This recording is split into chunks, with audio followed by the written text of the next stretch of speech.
It has been one full year that I've owned and flown our RV-12. This is a recap of that year. First, we can talk about what it cost. I've done 2 earlier videos on the costs I incurred mid-year, so here's the completed spreadsheet for the full year.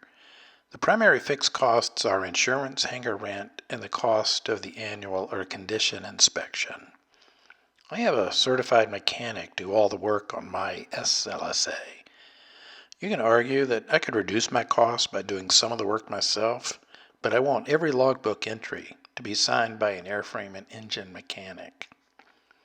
Obviously, in months when I flew a lot, my per hour cost was lower. In the end, I have to be content with the $122 an hour average cost I ended up with. And if you want to look closer at this chart, you can pause the video because I'm moving on. Why didn't I fly more? Well, when I arrive at the airport, this is what I want to see. However, more times than I can count this year, when I got there, this is what I did see. Not good for VFR cross-country flying. I would like to have flown 100 hours, but I guess 88 is not so bad. Now, when I bought the plane, I didn't buy it to fly circles around the local area. I bought it to go places distant. How did I fare?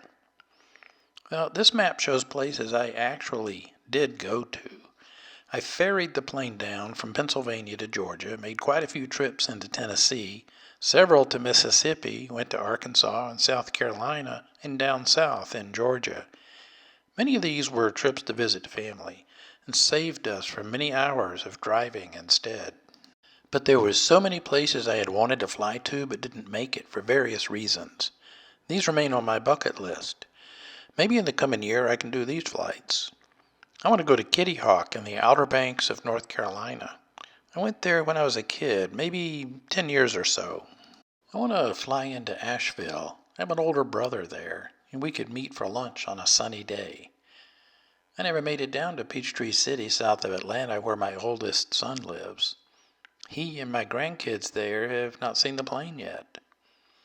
I'd like to fly up to Schaumburg, Illinois, near where my youngest son and his wife live. I have a cute granddaughter there I need to see before she grows much older. My wife and I talked about flying to the Gulf Coast. Hasn't happened yet. I'd like to fly down to Cedar Key. Seems to be a popular weekend fly-in spot. And I've wanted to fly down near Cape Canaveral to watch a rocket launch. We've even talked about flying to Key West for a weekend. I did that years ago in my Cherokee Aero and had a blast. Time to go do that again.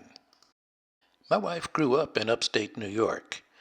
We could and should fly up there for a bit. That flight is really not much longer than the flight I took to bring the plane down here from Pennsylvania. And I want to fly out west, further than this map shows, and into Montana.